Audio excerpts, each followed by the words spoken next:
Bahkan kemudian saya diancam informasinya A1 mau dijadikan tersangka untuk kasus yang sangat tidak jelas. Kasus Formula E itu dari perintah Pak Jokowi secara langsung.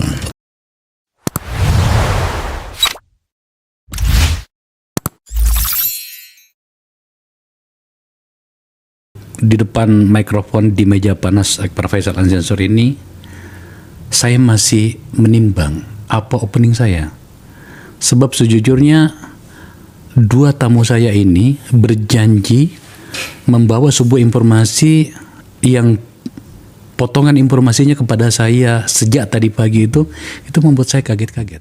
Bawah kendali kekuasaan. Oke. Kita ingat kasus, mohon maaf saya sebut, Ketua Umum Golkar Pak Erlangga Hartarto. Itu kan juga menggunakan pressure dari kejaksaan.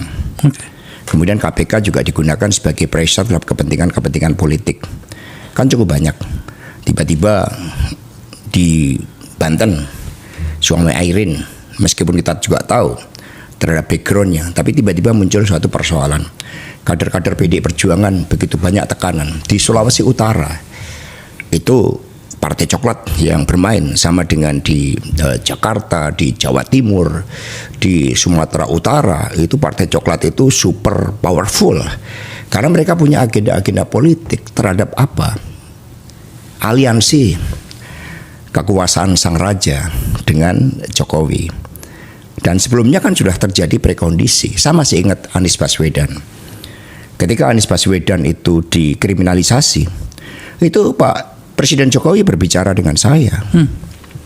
Seperti beliau sangat khawatir terhadap munculnya Anies Baswedan. Sehingga itu nyata-nyata kasus Formula E itu kriminalisasi, dan saya bersaksi itu dari perintah Pak Jokowi secara langsung. Sama juga dengan hal terkait dengan revisi Undang-Undang KPK. Kalau kita lihat, revisi Undang-Undang KPK itu kan sebelum pilkada serentak di mana Mas Gibran dan Mas Bobi maju. Karena saat itu ketika Pak Jokowi berdiskusi sama dengan saya untuk rencana bagaimana Mas Gibran dan Mas Bobi maju, saya ingatkan bahwa di dalam beberapa case itu konsekuensinya Mas Gibran dan Mas Bobi akan jadi pejabat negara loh Pak. Begitu jadi pejabat negara, urusan gratifikasi itu menjadi sensitif. Maka kalau kita lihat ada kaitannya revisi Undang-Undang KPK dengan pilkada terkait dengan Mas Gibran dan Mas Bobi yang memaju. Sehingga pernyataan Pak Agus, mantan ketua KPK yang juga dibentak oleh Pak Jokowi, akhirnya itu saya benarkan. Karena memang itulah proses intervensi. Hanya sayangnya kan Pak Jokowi ini sering main belakang.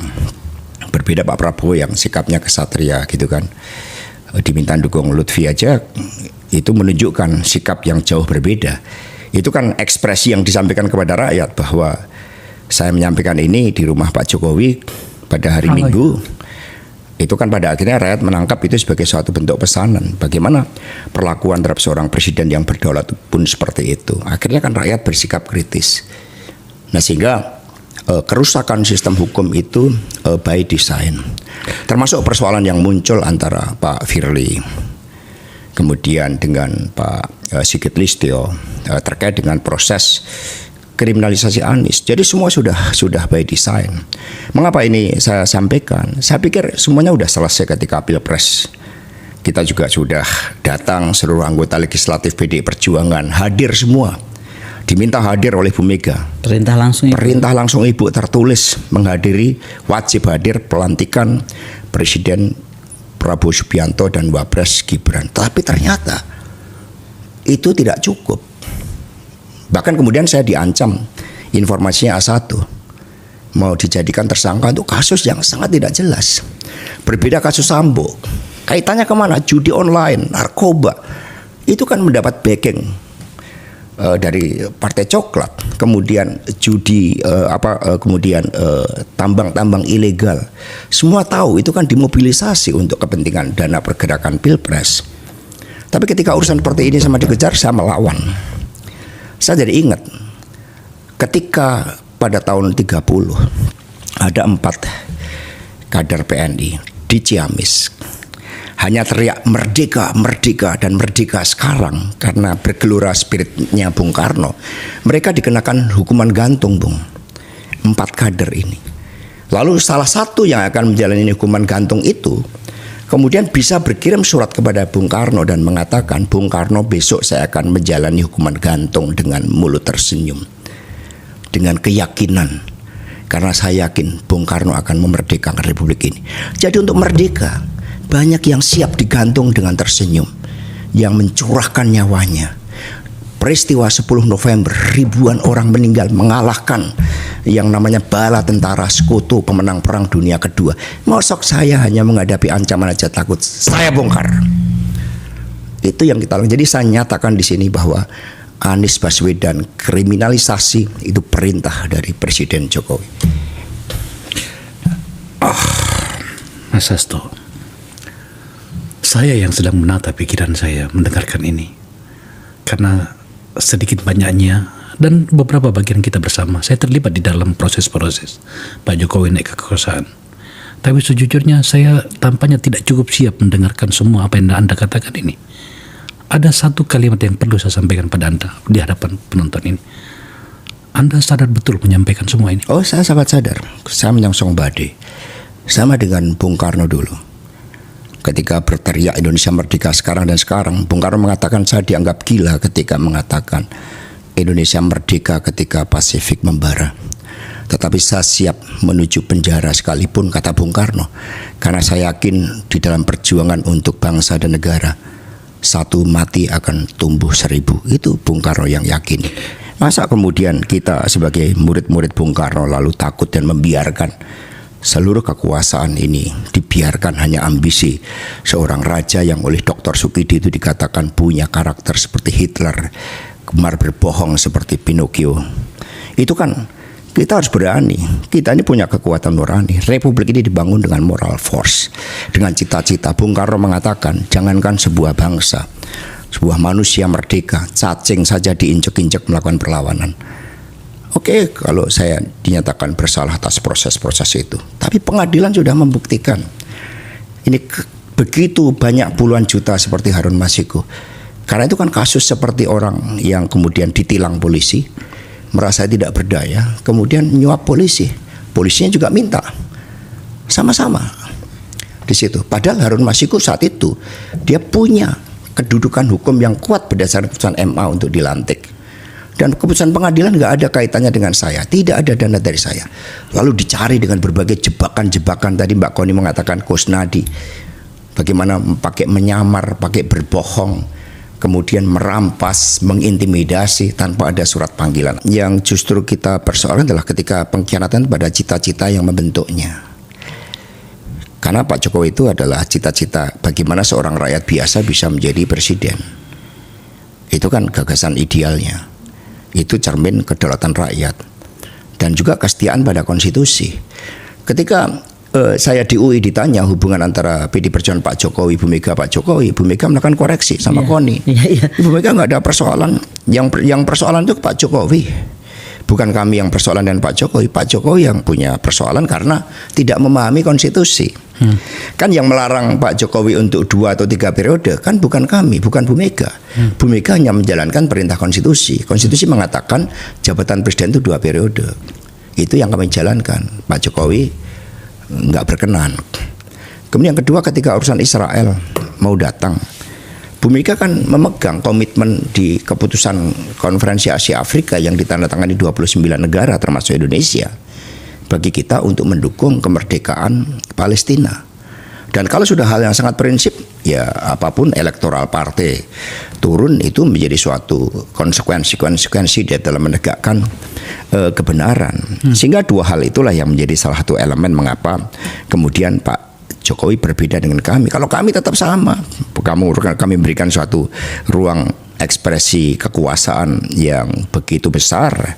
Kami kan selalu menegakkan kebenaran. Tapi lagi-lagi ketika ambisi kekuasaan itu ternyata tidak berhenti, terus-menerus akan dilakukan, bahkan semakin brutal kalau kita lihat, maka ini harus diakhiri meskipun konsekuensinya sangat serius.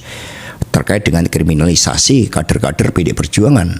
Maka saya menyatakan setelah acara podcast ini, kalau ada kader PD Perjuangan yang terkena urusan hukum, itu adalah kriminalisasi sebagai konsekuensi dari wawancara ini.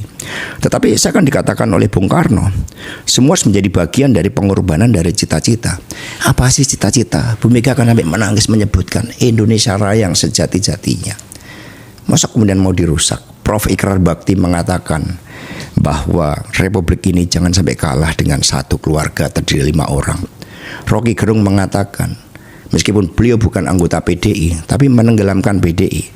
Ini sama saja menenggelamkan ide, gagasan, cita-cita, dan sejarah yang terkandung di dalamnya. Jadi Pak Jokowi ini seperti melakukan desoekarnoisasi jilid 2. Karena gagasan-gagasan Bung Karno itu mau coba ditenggelamkan bersama dengan PD Perjuangan. Tetapi beliau lupa bahwa kita ini adalah rakyat, kita ini partai yang sah. Kita ini warga negara yang sah. Sehingga menenggelamkan kami sama saja menenggelamkan warga negara Indonesia. Ini yang selalu diingatkan oleh Ibu Mega. Dari setelah saya melihat hasil podcast dari Faisal dengan Hasto Kristianto dan Ibu Koni, ada hal yang sangat menarik buat saya, yaitu mengenai yang lebih spesifik lagi adalah tentang kriminalisasi. Di situ Hasto Kristianto mengatakan bahwa Anies Baswedan itu dikriminalisasi atas dasar perintah Jokowi.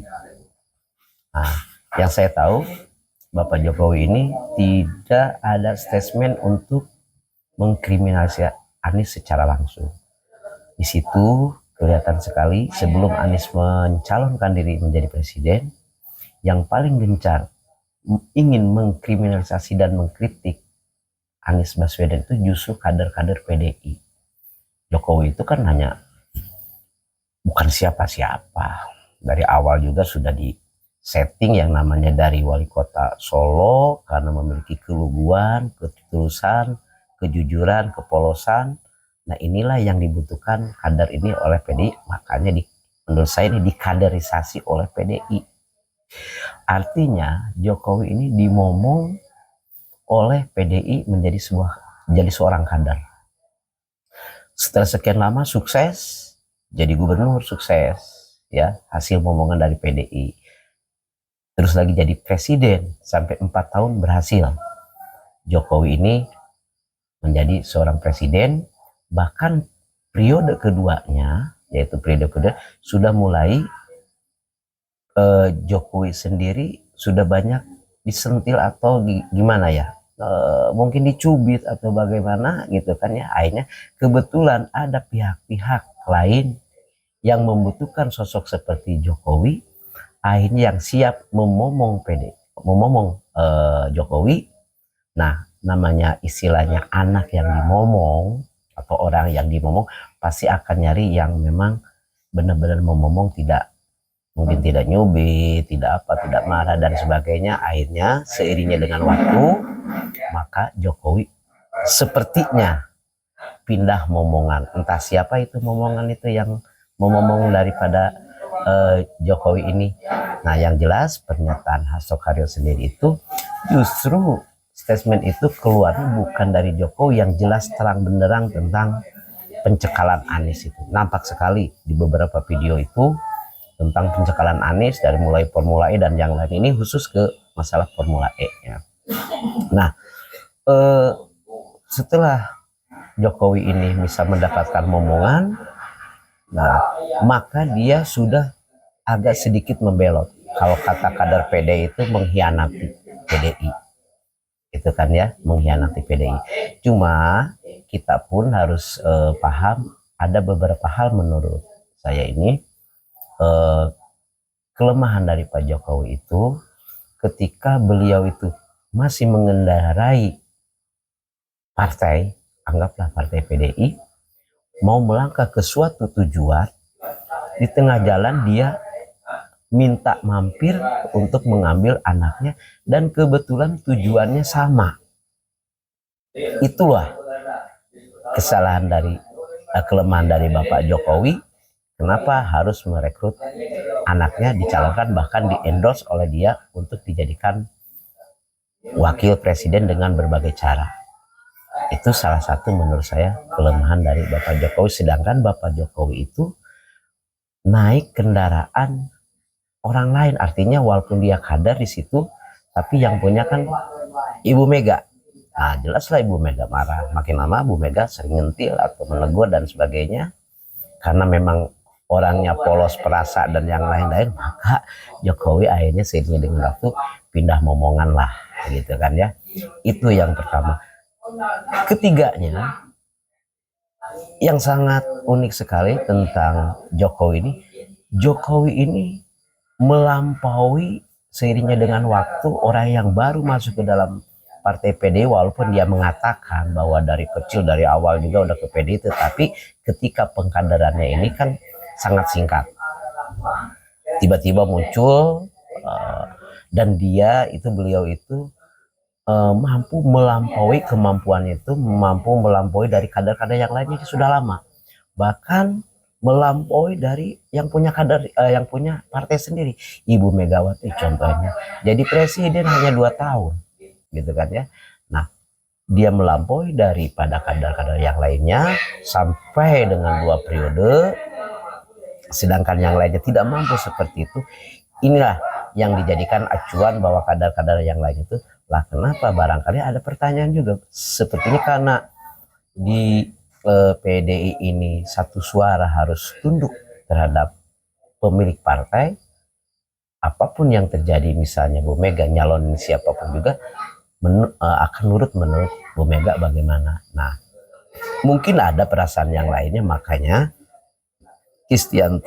Hasto Kristianto ini mungkin, kalau saya menjadi Kristianto, kenapa enggak saya sekjen, kenapa saya tidak pernah dicalonkan, bahkan malah yang lain, gitu kan ya. Bisa jadi banyak kader-kader yang sekarang itu bahkan yang keluar dari PDI entah sakit hati, jelas kelihatan, seperti Marwar itu kurang bagaimana. Marwar Sirait itu ketika menggunjing Anies Baswedan ketika menjadi lawan politiknya, itu kan ya, termasuk Hasto Kristianto dan yang lain-lainnya semua, termasuk Jarot, Ahok dan yang lain, semua itu kan kader PDI ya, begitu kuat mengguncang Anies Baswedan itu. Nah, seiringnya dengan waktu, maka Jokowi sudah merasa punya kekuatan karena punya momongan di belakang itu, maka dia ingin berdiri sendiri tanpa bersandar lagi ke PDI karena sudah dia memiliki kekuatan dengan kekuasaannya ini ya. Makanya dia sudah menyebar semacam dinasti, beberapa keluarganya, menantunya dan yang lainnya ditempatkan di tempat-tempat yang strategis, yang ini akan bisa membantu untuk meloloskan istilahnya anaknya. Nah, inilah kelebihan dari Jokowi, itu memiliki kemampuan melampaui dari kader-kader yang ada di PDI. Nah, akhirnya dengan kejadian seperti itu, kalau kita berbicara Hasto Kristianto itu misalnya, kenapa dia dikriminalisasi? Bisa saja karena Hasto juga kan mengganggu istilahnya Jokowi, gitu kan, bahwa Jokowi membuka dalam desensiasinya itu bahwa Jokowi mengkriminalisasi Anies Baswedan. Padahal kalimat itu pertamanya memang keluarnya dari Hasto Kristianto yang berupaya untuk mencekal Anies Baswedan, walaupun dalam pembicaraan normatif lah, biasa, namanya juga orang akademisi, ngomongnya halus gitu kan, beda lagi dengan orang-orang jalan seperti itu. Nah, akhirnya karena mengganggu istilahnya Bapak Jokowi ini, ketika Bapak Jokowi menjabat, temuan-temuan yang ada di situ maka dibongkar dengan tujuan mungkin ya suruh diam atau bagaimana gitu kan. Tetapi kan setelah lengser dari Bapak Jokowi sudah tidak punya kekuasaan lagi, hanya sisa-sisa kekuasaannya, baru diantara kader-kader PDI itu berbalik, yang tadinya mengeluhkan Jokowi, yang pasang badan, artinya siap rela mati untuk Jokowi dan sebagainya, tiba-tiba semuanya bubar gitu kan. Nah, kan bahkan Marwar Sirait juga kan yang dulunya habis-habisan membela Jokowi pindah ke partai. Artinya dalam politik ini adalah ada yang diperebutkan, yaitu apa? Berbicara masalah kekuasaan. Ketika kekuasaan itu sudah berakhir, maka tidak punya kemampuan apa-apa. Yang lain itu akan menjauh dari kekuasaan tersebut.